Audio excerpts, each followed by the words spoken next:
I could easily explain everything I had seen if I made certain assumptions, except for their treatment of me. At first, this was a source of great confusion. However, I gradually began to see a pattern.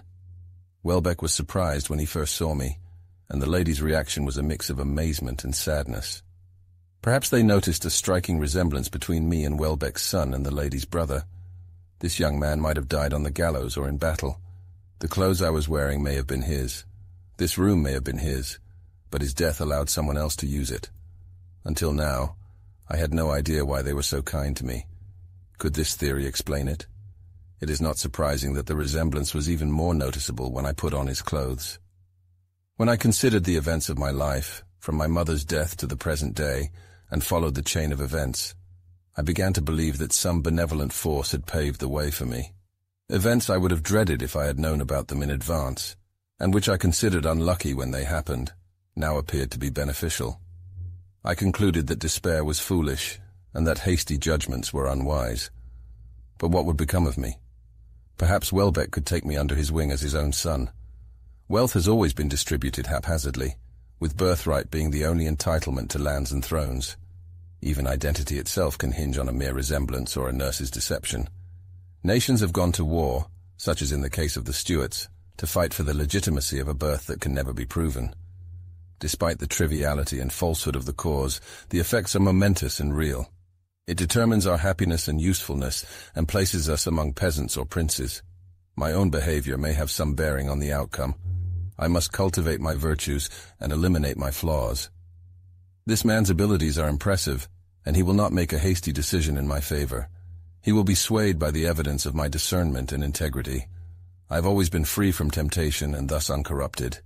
But this perspective has strengthened my virtuous resolutions. I am filled with excitement and joy. There is only one thing missing to lift me to the heavens and make me a star. I am not her brother.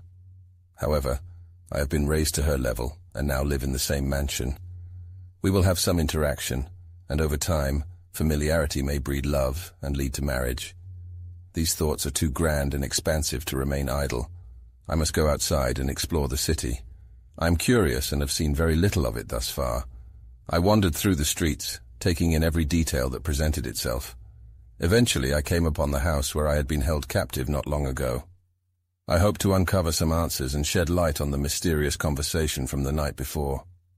The mansion was grand and opulent, but I was not content with this discovery alone. My confidence led me to inquire with the locals about the neighborhood and its inhabitants. The other houses on the block were small and occupied by those of modest means.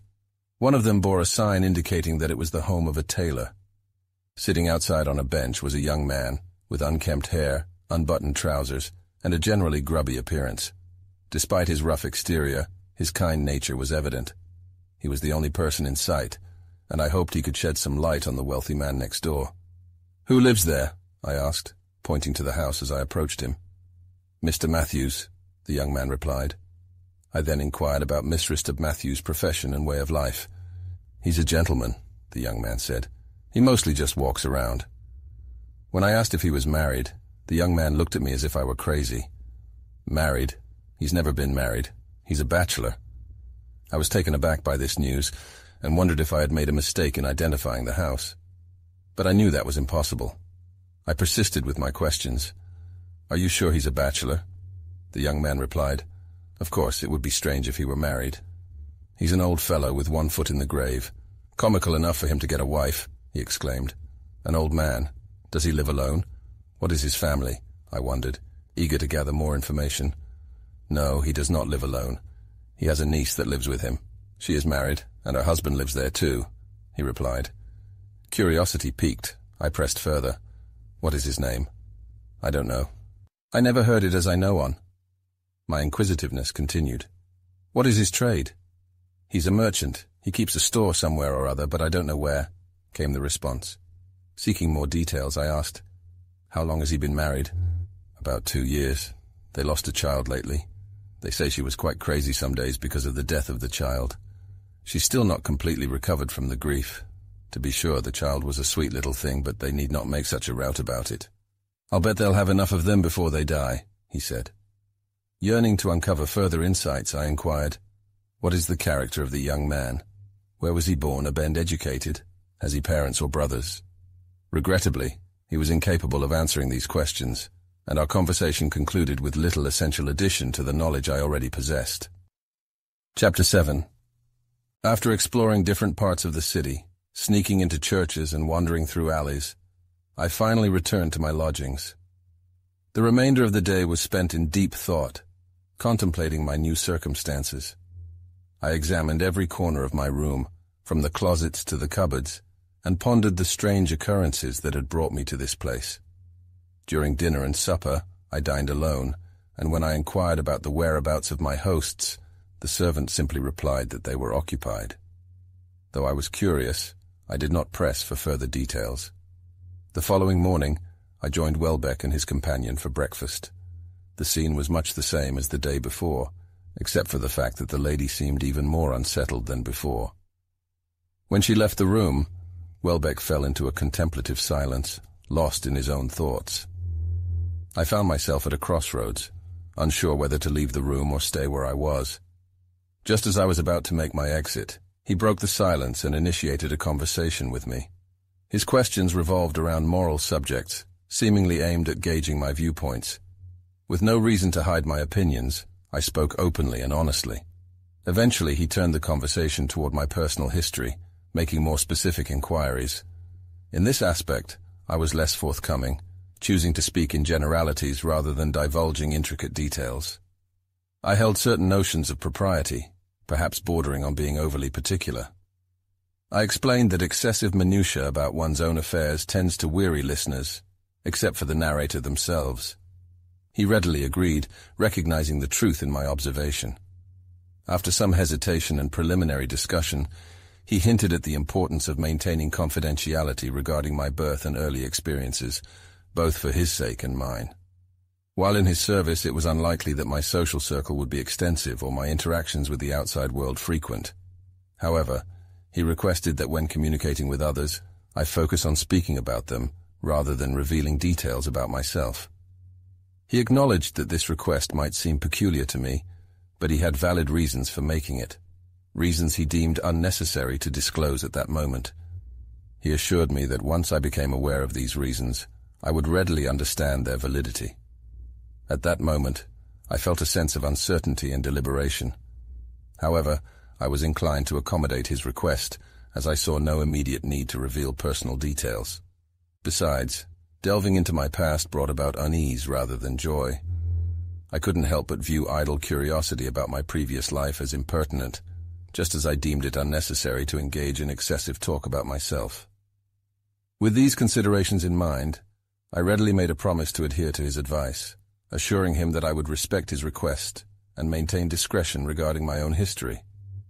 His satisfaction was apparent, but it seemed that he desired a stronger assurance from me. He emphasized the necessity of caution, indicating that our interests would be significantly impacted by my behavior. While his insinuations could have raised suspicion, I, being grateful for the favors he had bestowed upon me and naively inclined to trust in appearances and professions, did not hesitate to promise compliance with his wishes. In fact, I even sought further clarity on what exactly should be concealed.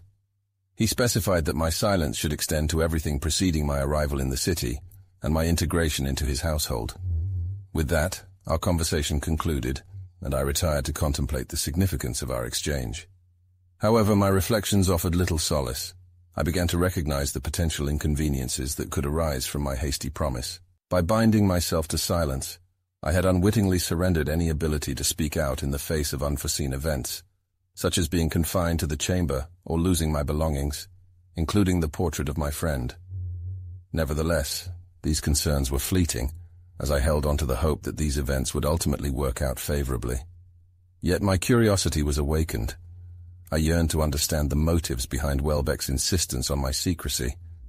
Acting under someone else's guidance and stumbling blindly in the dark, unaware of the destination of my path and the consequences of my actions, proved to be a novel and burdensome situation. I was interrupted from my thoughts by a message from Welbeck. He handed me a folded paper and instructed me to deliver it to a specific address on South 4th Street. He explained that my task was simply to inquire about Mrs. Wentworth to identify the correct house, without the need to request to see her personally. All I had to do was deliver the letter to the servant, and then leave. Welbeck apologized for assigning me this errand, mentioning that it was a matter of great importance that couldn't be entrusted to just anyone. He apologized for burdening me with this errand, mentioning that it was typically a duty he performed himself, but was currently occupied with other matters. Taking the letter, I embarked on my mission. Although it may have seemed like a trivial task, my mind was consumed by thoughts of the potential consequences. I recalled the instructions given to me, but my interpretation of them may have differed from Welbeck's expectations or desires. He had emphasized the importance of the message, indicating that it could not be entrusted to just anyone. While he had allowed me to forego meeting the lady, I believe this allowance was made out of consideration for my convenience. Therefore, I felt it was my responsibility to make an effort to deliver the letter directly into her hands. Upon reaching the designated house, I knocked on the door, and a female servant answered. She informed me that her mistress was upstairs, and offered to relay my request to see her. In the meantime, she invited me to wait in the parlor, and I accepted the invitation. My departure from the original instructions was partially fueled by my inquisitive nature. I had an eagerness for knowledge, and a tendency to seize any opportunity to explore the interiors of houses and engage in conversations with their inhabitants. As I waited, I took the opportunity to examine the walls, furniture, and paintings in the room. Notably, there was an oil portrait of a woman hanging above the fireplace. As I stood there, engrossed in examining the portrait and contemplating the possible connection between its artist and my friend Clavering, the elderly lady herself entered the room. It was the same person whose image adorned the painting. Her piercing gaze scrutinized me intently. She glanced at the letter's superscription, then resumed studying me closely. I felt a sense of unease under her penetrating scrutiny, and my discomfort did not go unnoticed. It seemed to prompt her to realize her lack of courtesy, and she quickly regained her composure, shifting her focus back to me. She clearly desired to engage in conversation, but appeared uncertain about how to begin. This unfamiliar situation left me feeling quite embarrassed and uncertain. I contemplated making my exit when she finally spoke, albeit with some hesitation. "This letter is from Mr. Welbeck. You are his friend, I presume, perhaps even a relative." I knew well that I had no rightful claim to either of those titles, and that I was nothing more than his servant. However, my pride prevented me from admitting this, and I simply replied, "I am currently residing with him, madam." I sensed that my answer did not fully satisfy her, yet she accepted it with a certain acquiescence. After a brief moment of silence, she rose and said, "Excuse me, sir, for a few minutes. I will write a few words to Mr. Welbeck." With that, she left the room. As I gazed at the portrait on the wall, my attention was quickly drawn to a paper lying on the mantel. One glance was all it took to set my heart racing. It was the same packet that had once held the portrait of Clavering. How had it come to be here? It had been lost along with my belongings just 2 nights prior. I had given up hope of ever seeing it again, but here it was, miraculously returned to me. I eagerly unfolded the paper and examined the portrait within, but my joy was short-lived, as I realized that simply holding it in my hands did not entitle me to keep it. I needed to prove my ownership to the lady of the house, and that would require telling her the story of the portrait's history. But how could I do so without revealing too much? Was the lady somehow connected to the unfortunate youth in the portrait? If so, she might be able to shed light on his fate. And even if she had come upon the portrait by accident, I would need to explain how it had been lost to prove my claim to it. As the lady approached with a letter for me to deliver, I hesitated. I couldn't leave without obtaining possession of the portrait, but what excuse could I give? For a moment, I was at a loss.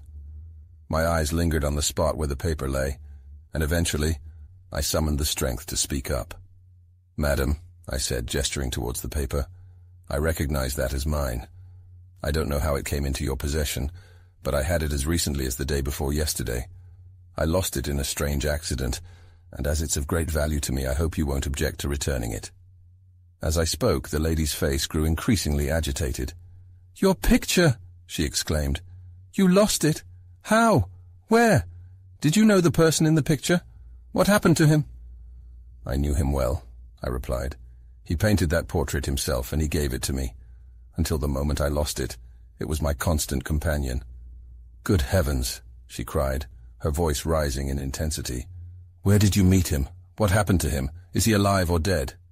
Her reaction made it clear to me that there was some deep emotional connection between Clavering and the lady. I told her that he had passed away, and that my mother and I had cared for him in his final days. The portrait was his legacy to me. This news brought the lady to tears, and it took her some time to compose herself. When she finally spoke again, she asked about the circumstances of Clavering's death, and how I had lost the portrait. She explained that it had been found wrapped in some rough fabric, lying in a stall at the market. 2 women who worked for her friend had stumbled upon it and brought it to her. Her questions made me acutely aware of the difficult situation I found myself in. I had made a promise to Welbeck to conceal my past from everyone, but explaining the circumstances of losing the bundle and my connection with Clavering would require me to break that promise. I pondered the possibility of avoiding the truth by resorting to equivocation, crafting falsehoods that could divert her attention from my true situation. However, I had never been inclined toward deception. Lies had never tainted my lips. I was not ashamed of my origins and saw no reason to hide them. This lady had a vested interest in Clavering's fate and had a rightful claim to any information I could provide. Yet, I was willing to adhere to the promise I had recently made, knowing that such adherence could potentially benefit both Welbeck and myself, as long as I could avoid falsehoods. These thoughts left me in a state of silence, and the embarrassment I felt was nearly agonizing.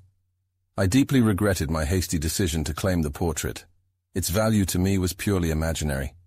The lady's affection for the original subject, regardless of its source, would undoubtedly lead her to cherish the copy. As precious as it was to me, I was willing to relinquish it without hesitation.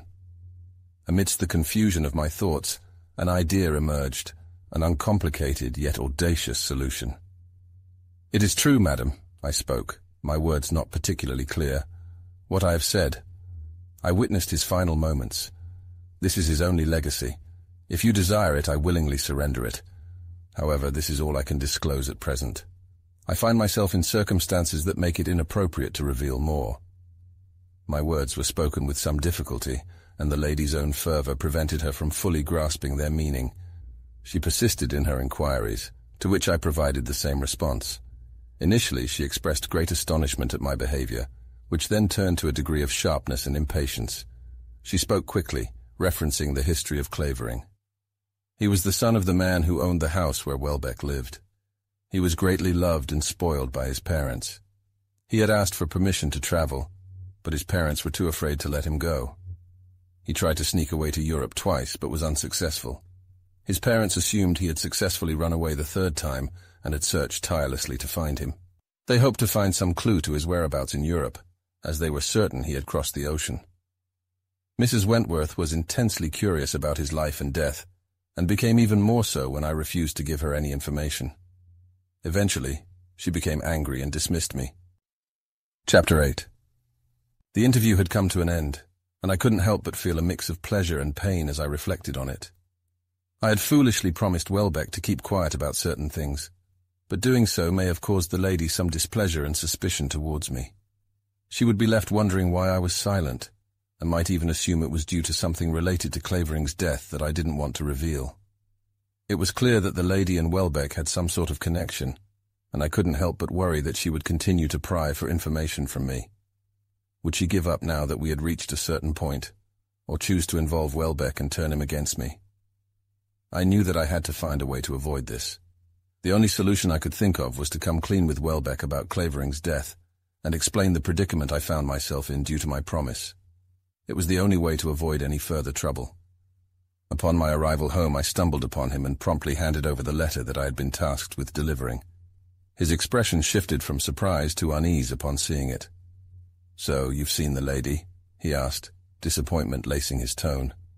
It was then that I recalled his instructions to leave the message at the door and apologize for my error, explaining my reasons.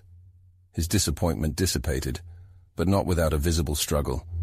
He assured me that everything was fine, and the matter was of no great importance.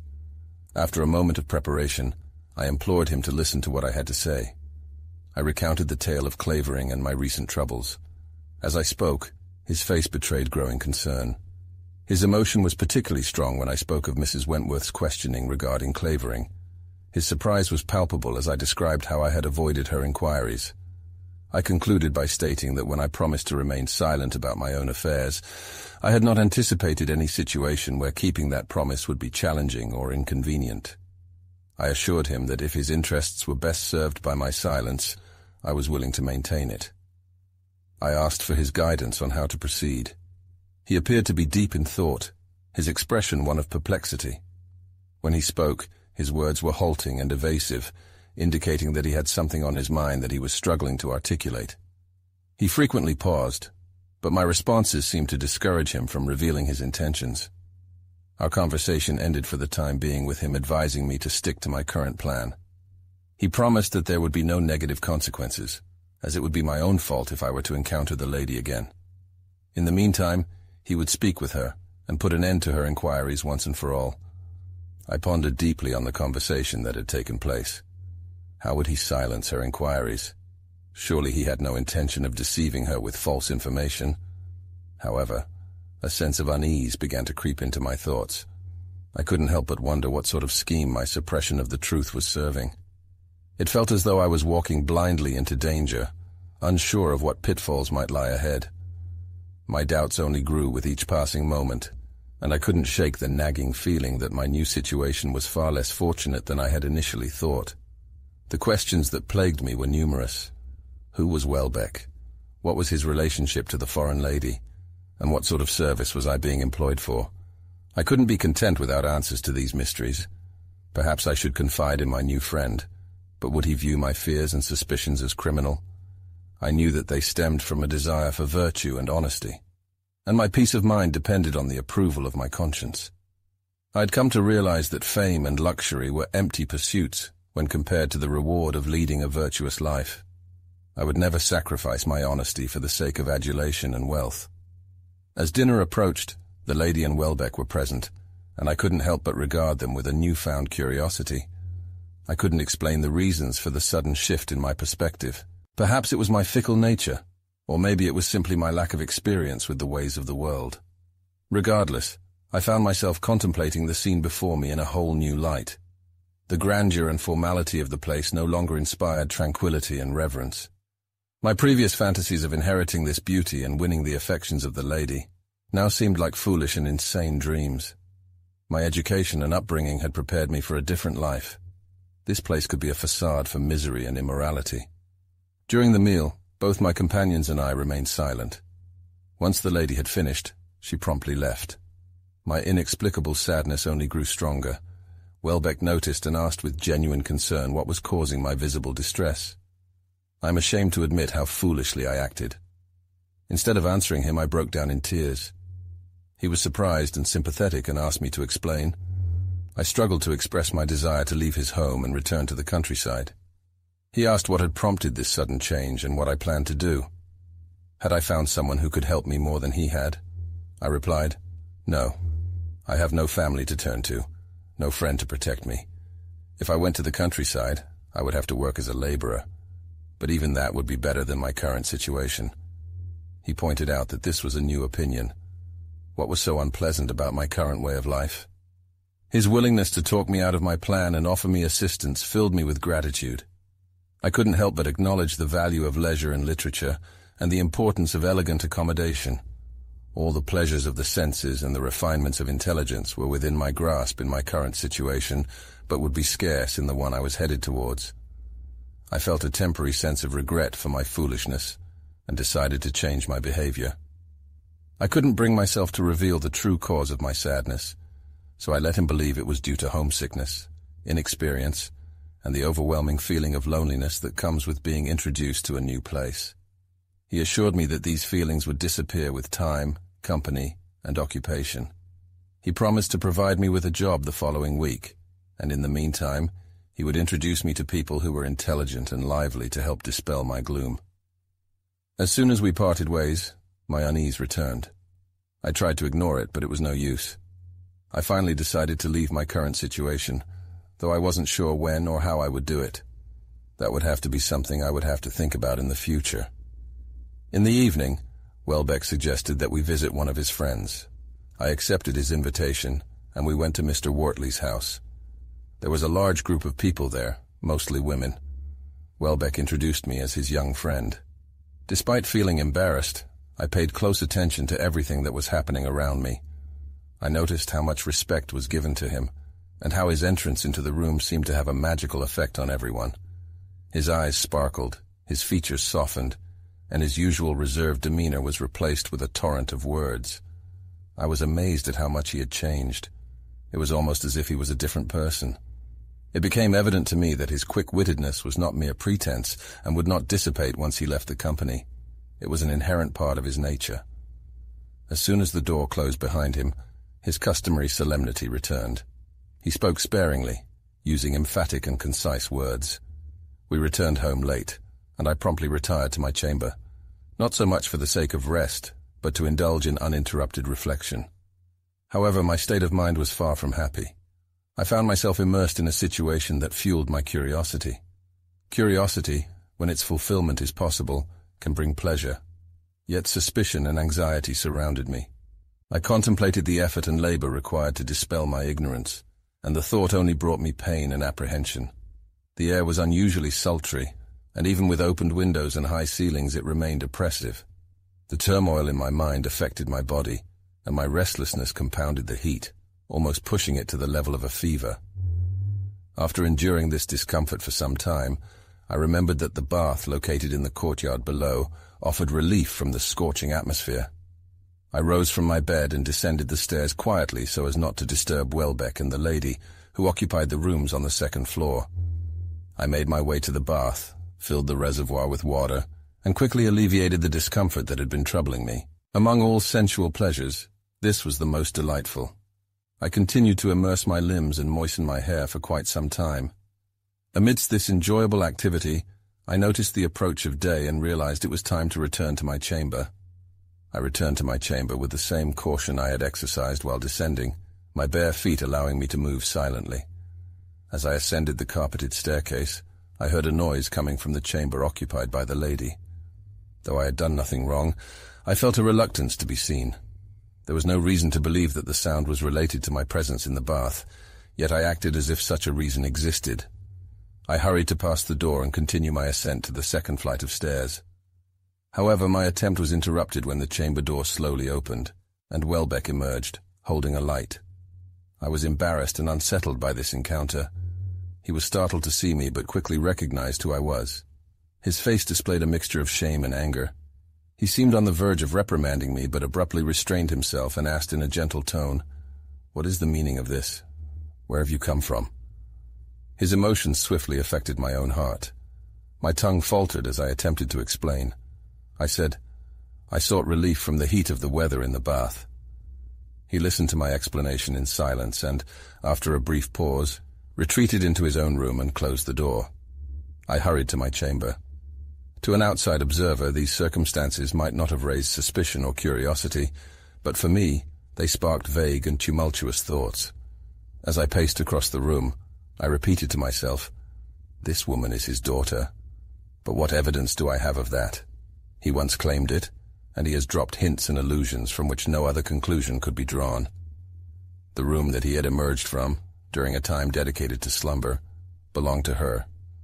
I couldn't help but wonder what reason he could have for visiting at such an hour.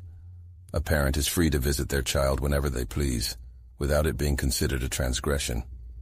However, the expression on his face when he saw me suggested more than just surprise. A shrewd observer might suspect that he was aware of some wrongdoing. What if this woman was not truly his child? How could we determine their relationship? I was summoned to breakfast at the usual time. My thoughts were consumed by the events of the previous night. I lacked the resolve to calmly and methodically study this man's behavior. I felt certain that he could see the turmoil in my mind, and I experienced the same disarray that I imagined he was feeling. I would have gladly avoided meeting him, but that was not an option. When we greeted each other at the breakfast table, nothing was said for a while. I kept my eyes fixed on my plate. Eventually, I dared to glance at Welbeck, and saw that his expression was as serious as ever. He seemed to be preoccupied with thoughts that had nothing to do with our encounter the night before.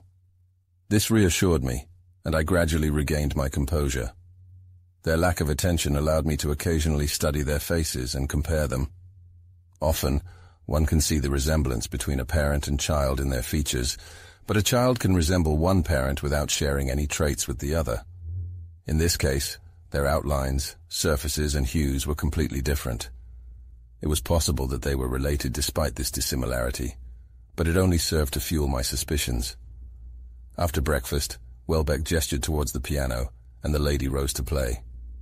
At that moment, my eyes were fixed on her. As I approached the instrument, a sudden movement or appearance triggered a thought that shook me to my core like an earthquake. I'm not well versed in the ways of passion, but the emotion that surged through me at that moment was unlike anything I had ever felt before. Love was a foreign concept to me, but in hindsight, I suspect that it was the source of the intense feelings I had toward the woman in question. When I noticed what I interpreted as signs of pregnancy in her, my belief was immediately swayed, even though the evidence was scant. I knew I could not remain in her presence without revealing the turmoil in my mind, so I fled to the safety of my own chamber. My mind is undoubtedly peculiar and obstinate, but I am beginning to realize that this may be a common trait among men. We often draw conclusions that defy all logic and evidence, simply to satisfy our own malice and self-destruction. In my case, the simple fact of the woman's pregnancy led me down a path of hatred and despair. I saw Welbeck's depravity in a new light, and the once perfect woman was now a ruined and tarnished monument. To make matters worse, I remembered that she had a child, and the thought of Welbeck's crimes against his own flesh and blood made him the most heinous criminal of all. These thoughts were fleeting, however, and I soon regained my composure. I began to see things more clearly and rationally, and my conclusions were based on evidence and common sense. This woman may have recently become a widow. Losing a beloved partner could explain her sadness and justify her current situation. This new perspective brought me some comfort, as I realized the error of my hasty assumptions and the unfairness of my harsh judgments. I needed to be patient in my uncertainty. My heart felt lighter, and I tried to come up with a harmless explanation for what I had witnessed the previous night. During dinner, Welbeck appeared as usual, but the lady was absent. I assumed she was suffering from a minor illness and asked about her health. My companion told me she was well, but had left the city for a few months due to the summer heat. This seemed like a reasonable explanation for her absence. A fair-minded person would have accepted this explanation and not thought anything of it, but I was not that person. My unease returned, and I fell into a dark mood. My patron interrupted my thoughts by asking me to deliver a note to Mr. Thetford's office and bring back a response. I quickly completed the task and entered a large building by the river. A spacious room, filled with pipes and barrels, greeted me. In one corner a gentleman was writing. I approached the door to his office, but a young person intercepted me, took my note, and delivered it to the man. I remained near the door and overheard their conversation. The man glanced at the note's address before opening it. He spoke in a low voice, barely audible, yet his words were clear. Although I couldn't quite recall the sound of his voice, his words triggered a flood of memories. "Look," he said casually, "this is from the nabob." Such a small incident led to a vast amount of contemplation. This one word, carelessly whispered, was the key to unlocking a treasure trove of secrets. Thetford probably didn't care whether anyone overheard him. Little did he know the implications of his words. The nabob. Someone had been referred to by that name during a conversation in the room, unbeknownst to me. That man who pretended to be poor, but gave off the impression of immense wealth. The man who could be cheated out of $30,000 without remorse because he was believed to have obtained his riches through dishonest means. Instead of heading home, I wandered into the fields to ponder this new information. I did not doubt that the person being referred to was my benefactor. However, this revelation shed no new light on his character, unless it could be deduced that his wealth was indeed the result of illegal activities. He was wealthy, but the origins of his wealth were unknown, at least to Thetford. But there was a plot at play here. Thetford's brother's fortune was to be made from the successive schemes that would take advantage of Welbeck's gullibility. It was my duty to uncover and thwart this plot. My intervention might be too late to be of any use, but I needed to try. How could I go about it? So far, I'd kept my adventures at Thetford's house hidden from Welbeck. It was imperative that I reveal the recent occurrence and all its details. My deductions, due to my lack of knowledge, could have been incorrect, but he himself would be able to judge their veracity. I couldn't be certain if Thetford and the person whose conversation I had overheard in the chamber were one and the same. I tried in vain to identify them through their voices. The words that I had heard recently were not enough for me to say for certain that they were spoken by the same person, but this didn't matter much. The fact that Welbeck was referred to by this name proved that he was part of some fraudulent activity. It was my duty to report this information as quickly as possible, so I resolved to do so at the earliest opportunity. I had been lost in thought, and when I snapped out of it, I found myself disoriented in the middle of fields and fences. It was late by the time I managed to find my way home. I entered the living room, but Welbeck was nowhere to be found. A table was set with tea for one, which led me to believe that he was out. The servant confirmed this but was unable to tell me where he was, only that he wouldn't be having tea at home. This caused me great frustration and impatience. I didn't know if a delay would put my friend in danger. I was totally unaware of the nature of his dealings with Thetford, and couldn't decide if even an hour would make a difference in preventing any harm that might come his way. If only I knew where he had gone, I would have sought him out immediately, but since I didn't, I had no choice but to wait for him to return home. I waited for hours, but to no avail. The sun had begun to set, and darkness was slowly creeping in, yet Welbeck was nowhere in sight. Chapter 9. Hours passed, and Welbeck was nowhere to be seen. I questioned the servants, who assured me that their master was not one to stay out late. I settled myself at a table in the parlor, where a light flickered, and listened for any sign of his return. The sound of footsteps on the pavement outside or the ring of the doorbell. But the silence was all-consuming, and my anxiety only grew with each passing minute.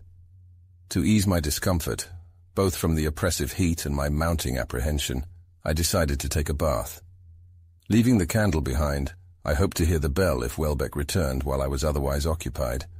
But no such sound reached my ears, and upon finishing my bath, I returned to the parlor to find the candle missing. This was a curious turn of events. The servants had retired for the night and no one had entered the house. The front door was locked, and the key hung in its usual spot on the wall. I could only assume that a servant had taken the candle, but their footsteps were nowhere to be found, and I was not familiar enough with the house to navigate it in the dark. I quickly procured a new candle, but what was my next move? I was tired of the complications in which I found myself entangled. I couldn't see any way out except to return to my rural life and my old occupations. For a moment, I considered putting on my simple clothes and leaving this place forever. But there was one thing stopping me. I needed to inform my employer of Thetford's treachery. I wanted to have a meeting with him, but then I realized I could simply write a letter instead. I could tell him everything he needed to know and explain why I was leaving his service so suddenly. To write the letter, I needed pen and paper. I knew that I was not allowed to enter the third-floor room where they were kept. It was filled with papers and books, and it was where I was supposed to do the work I had been hired for. But I was only allowed to enter the room when my employer, Welbeck, was with me. I wondered why this was the case. I knew that when something was forbidden, it only made people more curious. I became obsessed with the idea of entering that room. I had only seen it briefly, but I knew that Welbeck spent many hours there. I couldn't imagine that he was just sitting around doing nothing. What was he doing that he needed to keep such a secret? I didn't plan to commit any crime. I just needed to get the writing materials that were kept in that room. It was possible that the door was locked, but there was a chance that it wasn't. I made a conscious decision not to tamper with any sealed papers or rifle through drawers. Instead, my focus was on observing the volumes that caught my eye. There was nothing malicious or wrong in this action. However, I couldn't shake off the unease I felt when the candle disappeared. It was a strange occurrence that filled me with both fear and wonder. I paused, listening for any sounds from outside, but everything was quiet. I took hold of the candle and began climbing the stairs. As I ascended, I remembered my meeting with Welbeck at his daughter's chamber. The chamber was now unoccupied, and I wondered if it was accessible. My curiosity got the better of me, and I decided to investigate. I had no clear idea of what I was looking for, but I was sure that something worthwhile might be found. With only 3 steps left to climb, I reached the door.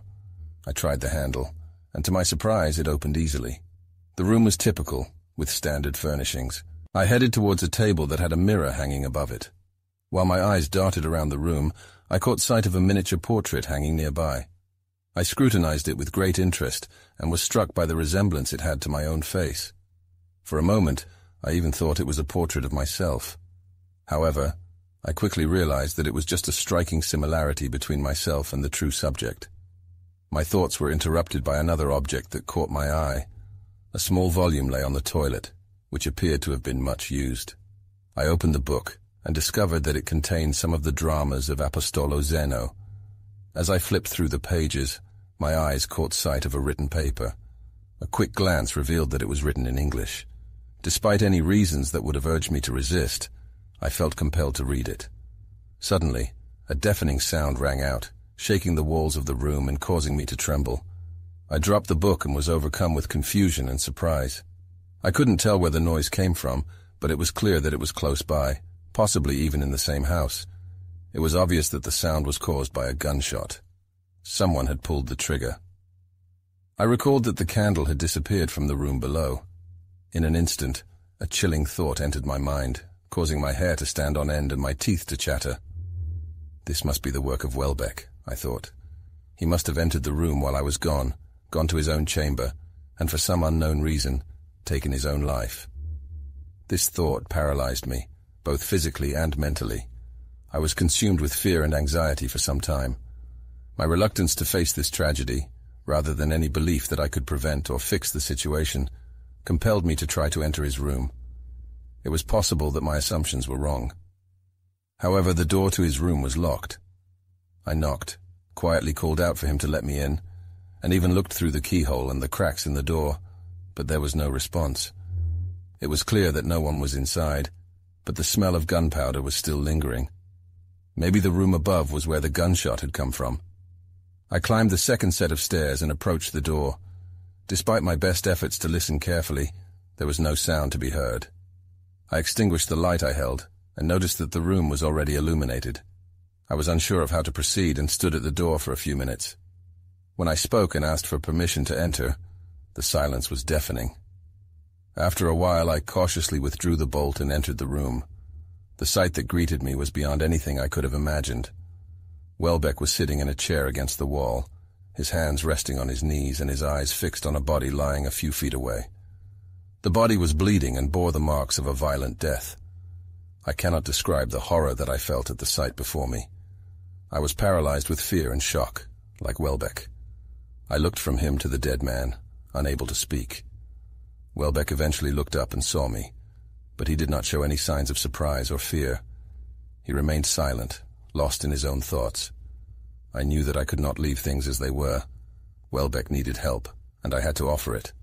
I was unsure of how to approach him, but I knew that I had to try. The circumstances that led to this catastrophic murder, the identity of the breathless corpse lying before me, and Welbeck's involvement in the death remained unknown. Eventually, he rose from his seat and strode across the room with faltering steps before gaining more confidence. It was only then that he seemed to recognize my presence and questioned my reason for being there in a stern tone. I stumbled over my words, explaining that the sound of the gunshot had alarmed me, and I had come to investigate. He paid little attention to my response, returning to his perturbed pacing and abstracted looks.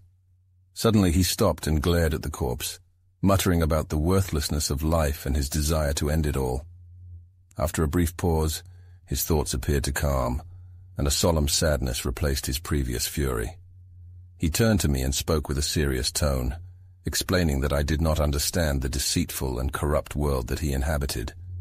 He believed that his actions and their consequences could serve as a warning to me, and help me avoid the same mistakes that had led to his downfall. However, for others, the extent of his wrongdoing did not need to be known, and his reputation was already irreparably damaged. I see in you a sense of honor and strength that I can trust. Promise me that you will never speak a word of what I am about to tell you. I had recently learned the hard way the problems that come with making promises, but at that moment, I was fascinated and curious about what was happening. I didn't know what the consequences of sharing this information could be, so I promised to keep quiet. He continued, I have kept you in my employment, partly for your own benefit, but mostly for mine. I intended to harm you and help you at the same time, but without the lessons that I can teach you through my own example, I cannot achieve either of those goals. I hope that my experiences will give you courage and caution. I don't know why I turned out the way I did. I'm not stupid. I have a strong desire for knowledge, even if it's not always in a conventional way. I can speak and feel what's right and just, but my actions have always been wrong. I've lived my whole life in a cycle of bad decisions and foolishness, even though I know better. I have nothing but disgust for myself. I regret yesterday and fear tomorrow, but every day I continue to make the same mistakes. When my father went bankrupt, I was left with no financial support except for what I could earn through hard work. I had a lot of pride and a strong desire to be independent. I had to work hard to make ends meet, but I was also lazy and willing to do anything to avoid work. I was content to live off the generosity of a distant relative who had a large family and a small income. He refrained from scolding me or even hinting that it was my responsibility to take care of myself. Instead, he permitted me to pursue any liberal or mechanical profession that interested me. But I was indifferent to any noble aspirations. I tried to forget my dependent and shameful state because the memory was too painful, yet I lacked the determination to change it. I became acquainted with a woman who was immoral, stubborn, and malicious. She had no trouble deceiving me. My uncle warned me against marrying her. He went to great lengths to expose my mistake and convince me that marriage was unsuitable for someone like me who lacked the means to support a family, even if the person I loved was a good match. I was furious with him for opposing my will and lost all the gratitude I had for him. I repaid his kindness with insults and disdain and quickly married the woman. I lied to her father about having secret resources to satisfy my desires. I stooped to deceit and falsehood to win her hand. He accepted me into his family as his child's husband, but soon discovered my wife's character and the falsehood of my claims. He kicked me out of his house, and I was left to suffer the consequences of my recklessness and laziness. I would have easily succumbed to temptation and committed any vile act. My lofty ideals and extensive knowledge would not have saved me from the most despicable crimes. Fortunately, for the time being, I was spared from temptation. I met a young American captain who, after learning of my situation, offered me a free ride to his country. I arrived in Charleston, his hometown, in no time. He introduced me to his family, who were all as kind and loving as he was. They treated me like one of their own, like a son and brother. They were hospitable and took care of me until I could find a job that paid well. However, my own lack of direction and drive kept me from making a decision, and I ended up being idle for a while. During this time, I made some bad choices. My friend had a sister who was married, but her husband was away and she was staying with her family. That's how we met. She was a remarkable person, with a kind heart and sharp mind. She loved her husband deeply, and her principles were unshakable. I didn't have any ulterior motives when I sought her out. I just enjoyed her company and admired her intelligence. I even pretended to share her views and beliefs. I was deceiving myself as much as I was deceiving her. Looking back, I'm horrified by the path we took and the consequences we faced. We were blinded by passion and didn't think about the future. She was convinced by lies and I was driven by lust. The result was inevitable. We only realized the gravity of our situation when she became pregnant. It was then that I finally faced the consequences of my actions. I was consumed by guilt and haunted by the thought of being ungrateful. I was plunged into despair when the unfortunate lady learned of my marriage to another woman, a fact which I had desperately tried to keep hidden. She fled from her father's house just as her husband and brother were expected to arrive. I had no idea where she had gone. The letter she left behind for her father revealed the heartbreaking truth. Shame and remorse had no sway over my life. To escape the storm of criticism and reproach, to silence the turmoil in my mind, I did not choose death. My weakness clung to this miserable existence. I hastily withdrew from the situation and made my way to the port, where I boarded the first ship I came across. Luckily, the ship was bound for Wilmington, Delaware, where I found a modest and inexpensive home. I had no means of support and desired to remain anonymous. My life experiences left me unprepared for manual labor, but I had no choice but to work hard and honestly to avoid poverty and criminal idleness. I spent countless hours pondering my hopeless situation. As the hours ticked by, the fear of destitution began to grip me. I searched frantically for a way out of my predicament. My stubbornness led me down a path of immoral thoughts. I found comfort in my usual rationalizations, and eventually accepted a plan of forgery. Chapter 10. After understanding my objective, I needed to find a way to achieve it. The solution wasn't immediately apparent. The more I thought about my plan, the more obstacles I saw. I didn't have any partners in my endeavor. I couldn't risk my safety or betray my sense of integrity by seeking help. My entire being was consumed with the desire to maintain the esteem of my fellow men. It was the driving force behind all my actions, both virtuous and wicked. I knew that to preserve this esteem, I could not allow anyone to witness or partake in my guilty projects. However, I soon realized that executing this scheme would require time, effort, and money that my current situation could not afford. Initially, I believed that I could achieve affluence and honor through counterfeit bills, but my error was revealed after closer scrutiny. The path was riddled with insurmountable obstacles and dangers. Despite this, I could not bring myself to perform any laborious or prescribed task to maintain myself. My pride deemed it beneath me, and my habits barred me from country occupations. My funds were depleted, and my needs remained urgent. While others in my situation may have found incitements to industry and invention, I could only see anguish and infamy looming in my future. The only way to evade these evils was to shake off life itself. One evening, as I walked along the bank of the creek, my thoughts turned dark and dismal. The desperateness of my condition became increasingly apparent, and I could see no way out. After much consideration, I resolved to end my life by throwing myself into the river. The thought of doing it immediately crossed my mind, but the fear of leaving behind certain papers that could reveal more than I wanted to the prying eyes of others made me decide to postpone the act until the next day. Surprisingly, once I made the decision, I felt a sense of relief and even happiness. I hurried back to my lodgings, but upon arrival my landlord informed me that someone had been looking for me in my absence. This was a rare occurrence, and I suspected that my visitor had not come with friendly intentions. My fears were confirmed when my landlord described the stranger's appearance and behavior, which matched that of Watson. This was the man who had helped me greatly, but I had repaid his kindness by destroying his sister's life and causing chaos in his family. I couldn't bear the thought of facing him, so I decided to carry out my plan within the hour. With trembling hands, I gathered my papers and burned them. I instructed my landlord to tell any visitors that I would not return until the following day, and then headed towards the river. As I walked, I passed an inn where a stagecoach from Baltimore usually stopped. I knew that Watson could have arrived on the coach that had just pulled up outside the inn, and I was afraid of being seen or confronted by him. Dodging the main street, I hoped to avoid detection. But as I turned the corner, a young man I recognized from the town greeted me. Despite our previous limited interactions, he approached me, apologizing for the intrusion, and asked if I spoke French. When I confirmed that I did, he explained that a sickly young Frenchman had just arrived on a stagecoach, unable to communicate with anyone due to his language barrier. The young man had sought me out because he hoped I could help translate for the ailing stranger.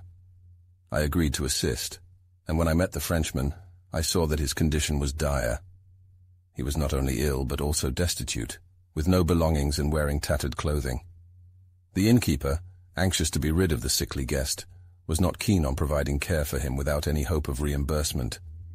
Despite my own financial struggles, I felt a deep empathy for the young stranger. I had a spare room, which I couldn't afford to pay for, but I could offer it to him temporarily.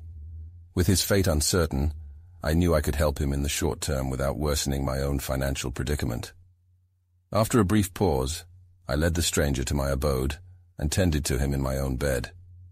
He was suffering from a tropical disease known as yellow or malignant fever, and the physician who was summoned declared his condition to be dire. It was my responsibility to inform him of the impending end and promise to fulfill any requests that were feasible given my current circumstances. He received the news with stoicism and expressed a desire to share some details about his own situation.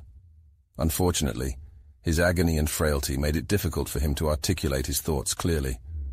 From his faltering account, I deduced some information about his family and wealth. The man's father was named Vincentio Lodi, who had transformed from a merchant in Leghorn to a planter in Guadeloupe. His son had been sent to Europe at a young age to receive an education. Eventually, Vincentio informed his son that he was tired of his current lifestyle and planned to sell his property and move to the United States. The son was instructed to return home quickly so that they could depart together. The summons was obeyed without hesitation. Upon reaching the island, the young Vincentio discovered that his father's funeral was being prepared. It was revealed that the elder Lodi had promised one of his slaves freedom, but still included him in the sale of his estate. Driven by revenge, the slave murdered Lodi in public and willingly accepted the punishment prescribed by law. The property had recently been transferred, and the buyer presented the young Vincentio with the payment. However, he was not interested in continuing his father's plan and was eager to return to France with his inheritance. Before he could address his own troubles, the son was forced to attend to his father's business, which required a trip to the continent. During his absence, his father had entrusted his daughter to an American captain who had become a friend. The ship was headed to Philadelphia, but the father had not disclosed where the daughter was to stay upon arrival. Unfortunately, the father passed away before he could reveal the information, leaving the son worried about his sister's fate. To find her, he quickly boarded a ship and landed in Baltimore. Once he had recovered from the journey, he made plans to travel to Philadelphia. His belongings were sent ahead of him, and he carried Portuguese gold that he had exchanged for banknotes. He begged me to help him locate his sister and deliver a pocketbook and a small volume to her. The son was concerned that his sister's youth, poverty, and unfamiliarity with the language and customs of the new land would put her in danger. After Vincentio's funeral, I had a chance to reflect on how this situation affected me. Inside the pocketbook, I discovered $20,000 in bills, and the small volume contained a manuscript in Italian detailing the history of the ducal house of Visconti. This unexpected turn of events had brought me wealth beyond my wildest dreams. The very thing that had driven me to the brink of suicide and had caused me so much pain was now gone. The acquisition of great wealth brought with it a sense of honor and ease, which I was fortunate enough to experience. My initial elation was short-lived, however, as I soon realized that the money was not rightfully mine. It had been entrusted to me for another's use, and to keep it would be tantamount to theft. The rightful heir was the sister of the deceased, and it was my duty to seek her out and hand over the entire sum to her. I was loath to do so, however, and began to question the very concept of property ownership. While a person could transfer ownership during their lifetime, in the case of an empty inheritance, the one who happened to come into possession was the true owner. Although the law sometimes had a different view, its decrees were only as valid as its ability to enforce them. Would the law really force me to give up this money? The will of the deceased was not clearly expressed and left room for interpretation. Perhaps it would be best if I kept the money and used it for the benefit of the rightful heir, who was too young and inexperienced to manage it herself. By providing for her needs and protecting her without revealing the source of my wealth, I could earn her love and gratitude. These were the arguments I used to justify my actions, and they proved to be very persuasive. I left my current location and tracked down the belongings of the deceased, which I took possession of. The room was filled with nothing but clothing and books. I made it my mission to search high and low for the young lady, but my efforts were in vain. It wasn't long before the owner of the house decided to leave for Europe with his family. I paid an exorbitant amount of money for his furniture and kept his servants in their positions. When he vacated the premises, I moved in without delay. It didn't take much to convince everyone that I was a person of wealth and status. I knew it was necessary to keep my birth and past a secret. People are easily misled and quick to make assumptions. My sudden appearance, aloof demeanor, impressive home, and cautious behavior were enough to earn me respect. The rumors and speculations about me only fueled my desire for attention. I never stopped searching for Mademoiselle Lodi. After a long and arduous journey, I finally found her living with a relative of the captain who had brought her to America. Her situation was precarious and uncomfortable. She had already suffered from being alone and poor, and I knew I had to intervene before things got worse. I shared with her what I knew about her brother's past, except for the inheritance he had left behind. I convinced her that I was only following his wishes by searching for her, and that I would take care of her as he would have if he were alive. The woman in question possessed a heart of gold, though her intellect was not quite as impressive. Despite this, it was impossible not to adore her, even in circumstances that were less than ideal for fostering such feelings. We spent much of our time together, sharing the most mundane aspects of daily life, and with each passing day, I found myself more enamored with her boundless gratitude and ineffable sympathies. The allure of this connection was irresistible to me, and I eagerly embraced it. However, I belatedly realized that I was already bound by inescapable obligations. Concealing this hindrance from my companion would have been a simple task, but my integrity refused to yield. I must admit that this act of restraint does not merit significant praise. If I had been left with no choice but to deceive in order to fulfill my desires, I would have likely concealed the truth without hesitation, just as I might have done on another occasion. Yet I could not ignore her vulnerability and frailty. Chapter 11. As I squandered my dwindling funds on a lavish lifestyle, I couldn't help but feel the weight of my impending destitution. The comfort and indulgence I now enjoyed would only make my return to poverty all the more unbearable, especially with my dear companion to care for. Yet I couldn't bring myself to pursue any means of gainful employment. The thought of toiling for mere profit held no appeal for me. My despair was interrupted by Mr. Thetford, who offered a glimmer of hope. I trusted his expertise and honesty, and his plan seemed foolproof. A plan had been devised to purchase a ship, equip it with suitable cargo, and send it off to a port in the West Indies. Insurance was to be taken out to prevent losses from storms or enemies, and every possible hazard was to be accounted for, with the ship and cargo valued at the highest possible rate. If the voyage was successful, the profits would be double the initial investment. If the ship was taken or wrecked, the insurers had promised to provide ample, speedy, and certain compensation. Thetford's brother, an experienced trader, was to be the supercargo. All of my money was invested in this scheme, I thought, with hardly enough left over to cover personal expenses. I also incurred large debts. We were so careful in our planning that we thought nothing could go wrong.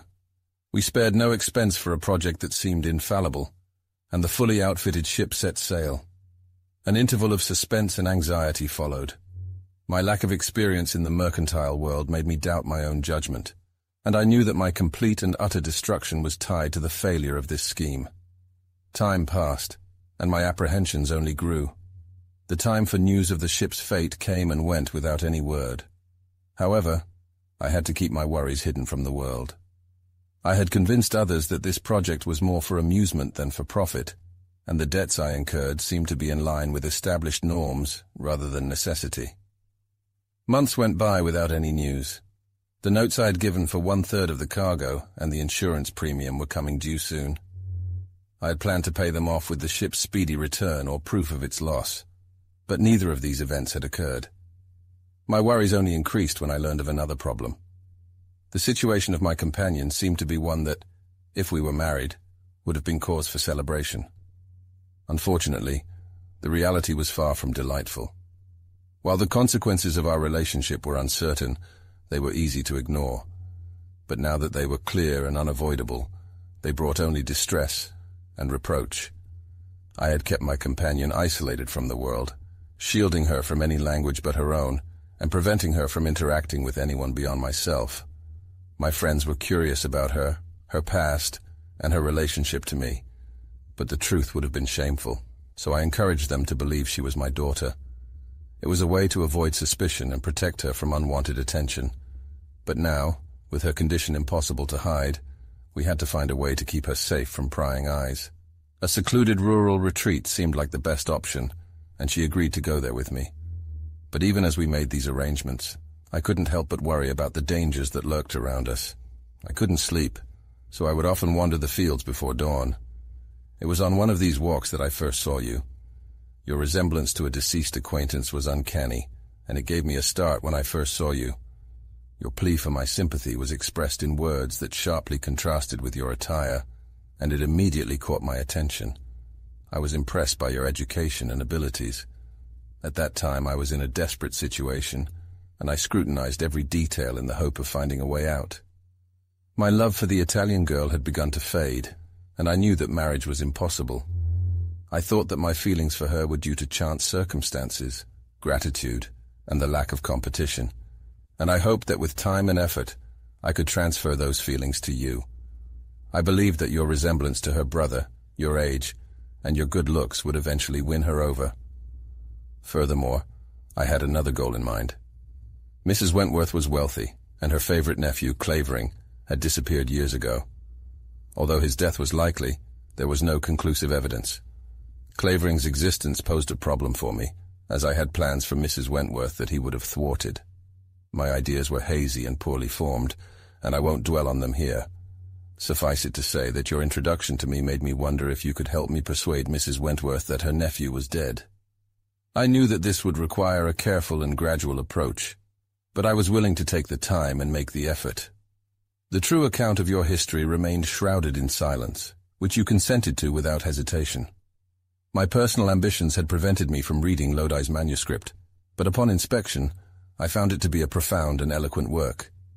My desire for literary recognition and wealth drove me to claim authorship of the manuscript, with the intention of translating it into English and adding my own imaginative incidents.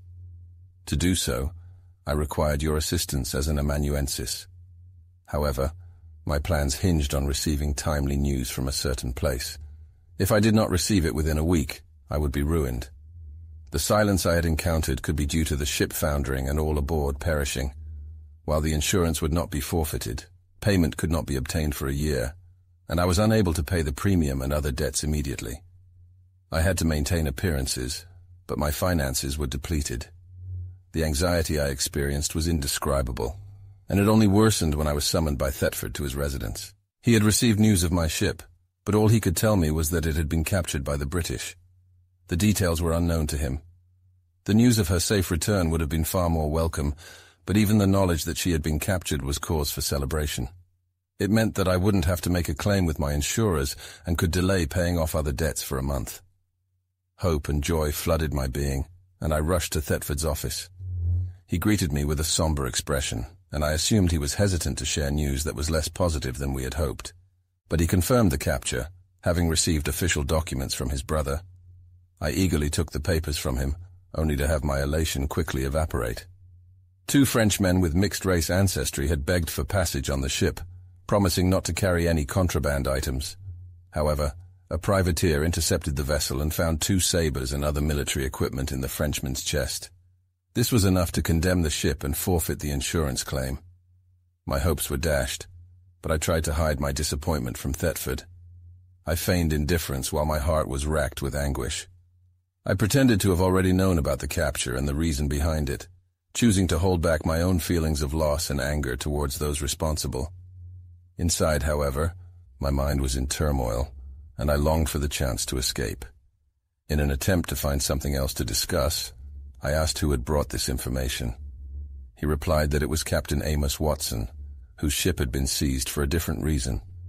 Apparently my name had come up in conversation with Watson, and he had shown great surprise and interest in my current situation. He had left after gaining what knowledge he could from Thetford, claiming to have known me before and intending to pay me a visit. These words hit me like a bolt of lightning. My emotions were in chaos, and I fled from the house, walking aimlessly until I found myself on the shore of Schuylkill. Once again I was consumed by the weight of my hopeless and incurable problems. It had only been a short time since I had met the stranger in Wilmington, but it felt like an eternity. At that time I had been so desperate that I had considered ending my own life. I had been given a brief reprieve, but now it seemed as if I was once again standing on the edge of that same abyss. Amos Watson was the brother of the woman I had degraded and destroyed. How could he not feel fiery anger and a desire for revenge toward me? How could I bear to listen to his accusations or even look upon the face of someone I had hurt so badly? I knew him to be a man of great integrity and a fierce opponent of injustice. My own villainous actions had the potential to awaken in him a whirlwind of emotions, but I did not fear his violence. Death at his hands held no terror for me. It was the shame and penury, the exposure of my crimes, and the condemnation and scorn of others that I dreaded. Why should I continue to live? I had to disappear from the stage I had recently walked upon. I had to flee from my enraged creditors and Watson's vengeful pursuit. This was a simple task, but where could I go to escape the phantoms of guilt, the constant fear of being caught, and the pangs of hunger and thirst? Where could I find a place free from servitude and drudgery? Was my existence so full of joys that it justified my enduring all the hardships and obscurity that lay ahead? There was no time for hesitation. The only course left to me by fate was to plunge into the river before me and end my life, along with all the miseries that came with it. I was already preparing to do so when I remembered Clemenza's helpless state. What would become of her if I left her all alone and friendless? Mrs. Wentworth, though, was a kind and compassionate woman whose own troubles had taught her to empathize with the suffering of others. She was wealthy enough to provide relief for those in need. And who could be more deserving of her protection and aid than this poor, desolate girl? I could write to her and plead with her to take Clemenza under her wing. These thoughts made me pause and reconsider my actions. I decided to return to my dwelling and, after writing and depositing this letter, proceed with my deadly plan. As I approached my door, I noticed someone walking towards me. At first, the figure was indistinguishable, but as they drew closer to the light of a nearby lamp, I recognized them. I could not avoid the detested encounter any longer. It was Watson, and he wasted no time before addressing me. In the midst of my tumultuous emotions, I managed to maintain an air of courage. Watson's demeanor was that of a man struggling to control his anger. His words were rushed and barely coherent. "I have 10 words for you," he said. "Lead me into your house and to a private room. My business with you will be done in an instant." I did not respond, but led him into my home and to my study. Once we entered, I placed the light on the table and turned to face him, silently waiting for him to speak. Watson slammed his fist onto the table with great force. His emotions were so overwhelming that he found it easier to express himself through gestures rather than words. Finally, he shouted, "It is well. The hour that my vengeance has been demanding for so long has finally arrived. Welbeck, I wish my first words could kill you. If you have any claim to being a man, they will. My sister is dead," he continued, his voice full of pain. "She died due to heartbreak and misery, far from her loved ones, in a hovel of poverty. Her husband is gone too. After a long and difficult journey, he returned to the arms of his beloved wife, only to find her gone, lost to him and to virtue. In a fit of despair, he took his own life." He presented the instrument of the act, a pistol held firmly to my head. I did not attempt to deflect its course, nor did I flinch at the sight or recoil from his approaching hand. With my fingers intertwined and my gaze fixed upon the floor, I patiently endured his fury until it had spent itself. He continued his lamentation. All of it happened in a matter of hours. My daughter's elopement, my son's untimely demise. Oh, my father, you were once the most beloved and venerable of men. To witness your transformation into a madman, disheveled and wild, restrained from harming yourself and those around you by chains and beatings. What saved me from a similar fate? To witness this grotesque ruin and know who was responsible for it. Yet I will not succumb to madness like you, my father, nor will I take my own life like you, my brother, my friend. No, for this very moment I was kept alive, to avenge your grievances and mine by shedding the blood of this ungrateful wretch." With those words, he reached into his pocket once again, revealing a second pistol, extending it toward me. "Here is your defense. Let us take our positions on opposite sides of this table and fire simultaneously." Throughout his speech, I remained motionless, unyielding. He offered me the pistol, but I did not release my clasped hands to accept it. "Why do you hesitate?" he pressed on. "Let us be on equal footing, or you may fire first." "No," I replied, my voice steady. "I am prepared to die by your hand. I desire it. It will spare me the need to take my own life. I have wronged you and deserve every ounce of vengeance you can inflict upon me. I know you well enough to understand that my death will not bring you perfect satisfaction. Once the storm of anger subsides, the memory of your actions will only add to your torment. Yet I do not hold enough love for you to wish for your restraint. I yearn for death, but not by my own hand," I declared. "Coward!" Watson exclaimed with heightened fervor. "You know me well enough to understand that I am not capable of assassination. Your feeble excuse and contemptible evasion. Take the pistol and defend yourself. You have both the means and the will, but you believe that by knowing I abhor murder, your safety lies in passivity. Your refusal will not save you. Your reputation, if not your life, is within my control. If you hesitate now, I will allow you to live, but only until I have irreparably tarnished your name. How little you comprehend the character of Welbeck. How misguided your judgment of his cowardice. I will take your pistol and accept your terms," I said, looking him straight in the eye. We positioned ourselves on opposite sides of the table. "Are you prepared?" he shouted. "Fire!" Both triggers were pulled simultaneously. Both pistols were discharged. Mine was raised haphazardly. Such is the capricious nature of fate that governs human affairs. Such is the malignant destiny that has always pursued me. The bullet from his weapon harmlessly whistled past me, directed by an eye that had never before missed, with only a small distance between us. I escaped unharmed, but my blind and aimless shot found its mark in his heart. This is the outcome of this disastrous encounter. The catalogue of deaths is now complete. You rest, Watson. Your sister finds peace, and so do you. Your vows of vengeance are ended. It was not your fate to be the avenger for both yourself and your sister. Welbeck's list of transgressions is now full, and justice must be executed by his own hand. Chapter 12. Welbeck's narrative captivated me completely, overwhelming my thoughts and senses. The revelations in his tale shattered the illusions and noble aspirations I had previously held. The veil had been lifted, revealing a world of guilt and disgrace where I had once perceived only grandeur and magnanimity. Initially, the sheer astonishment of this account prevented me from fully contemplating the consequences that lay ahead.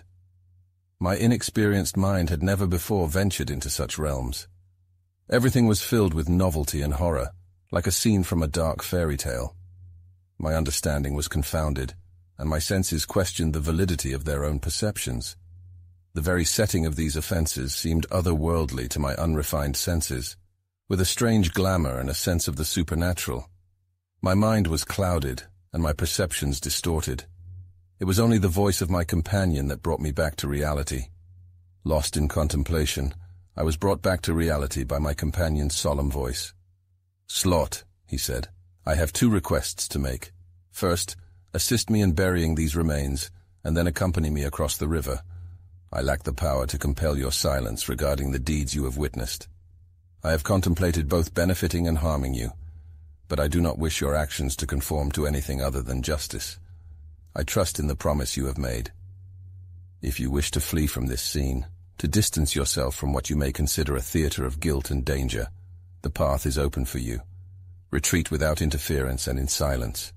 However, if you possess a courageous spirit, if you are grateful for the kindness bestowed upon you, if your discernment reveals that complying with my request will not entangle you in guilt or expose you to danger, then stay and help me conceal these remains from prying eyes.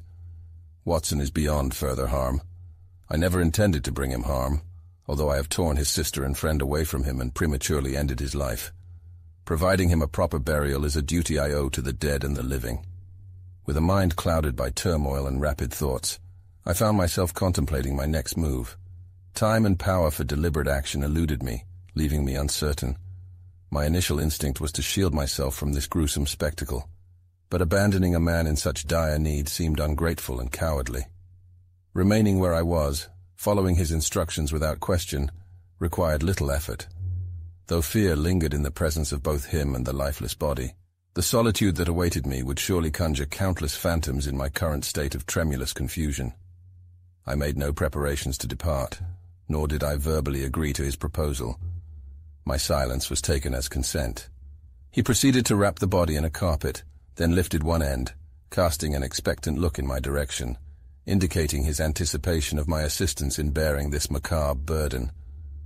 Throughout the process, an unbroken silence hung heavy in the air. I remained unaware of his intended destination for the corpse. Burial had been mentioned, yet no burial place had been prepared. The extent to which my safety relied on his actions in this regard eluded me. In my callous state, I lacked the will to voice my doubts. Instead, I followed his lead and lifted the lifeless body from the floor. He guided me through the hallway and down the stairs. As we reached the first floor, he unlocked a door that led to the cellar. Illumination from the ceiling lamps, typically left burning through the night, provided some light in the stairwell and passage. However, we now ventured into dark and murky depths. "Go back," he commanded, his tone authoritative. "Retrieve the light. I will wait here for you." I complied with his order. As I made my way back with the light, a suspicion crept into my mind that Welbeck had taken the opportunity to escape. I feared that when I reached the bottom of the stairs, I would find the spot deserted, with only the dead remaining. The thought chilled me to the bone, and for a moment I considered following the fugitive's example and leaving the scene. Let the people who would gather there the next day form their own conclusions about the catastrophe. However, I could not abandon my duty, and so I pressed on, my eyes scanning the surroundings anxiously. To my relief, Welbeck was still there when I arrived, in the same place and position as when I had left him. He lifted the corpse and its shroud in his arms and gestured for me to follow him. We descended into the vaults beneath, which were spacious and lofty. Welbeck led me from one chamber to another until we reached a small remote cell. There he placed his burden on the ground, and as he did so, Watson's face was revealed. The feeble light of the candle made his closed eyes and sunken muscles look even more ghastly and rueful. Welbeck leaned against the wall, lost in thought. He gazed at Watson's countenance, but his attention seemed to be elsewhere. As for me, I was in a state of indescribable fear. My eyes darted back and forth between the murdered man and his killer. The narrow cell in which we stood, with its rough-hewn walls and arches, cut off from the outside world and shrouded in palpable darkness, added to the silence that was deep and all-encompassing. The effect on my imagination was profound, and even now, I cannot forget the terror that I felt. It may be that my mind was unhinged by fear, for what happened next might be dismissed as a product of my imagination. Despite my initial skepticism, I found myself succumbing to the full weight of belief. My eyes wandered over to Watson's face, but were immediately drawn to the twitching of his eyelids. The motion grew more and more intense until his eyes sprang open, revealing a wild and feverish gaze. However, as quickly as they had opened, they closed again, and the tremors ceased. I was about to cry out in surprise, when Welbeck suddenly snapped out of his trance. "What are we waiting for?" he demanded. "Time is of the essence. We can't dig a grave with our bare hands. Stay here while I go fetch a spade." Without another word, he snatched the candle from my grasp and disappeared into the darkness. I watched as the flickering light danced across the walls and ceiling, gradually fading into nothingness. The suddenness of his departure left me with no time to protest. Before I could even begin to collect my thoughts, Welbeck had vanished, leaving me alone in the gloom. I was not usually one to lose my composure, but the idea of death had always filled me with a sense of unease. Every little thing conspired to fill me with a sense of dread and panic. I struggled to keep my fear in check, reminding myself that a corpse posed no threat to me. I clung to this belief, hoping that it would be enough to keep my fears at bay. I strained my ears, hoping to hear the sound of Welbeck's footsteps returning to me, but there was only silence. Every passing moment only served to deepen my sense of isolation and terror. After some time, it dawned on me that Welbeck had no intention of ever returning.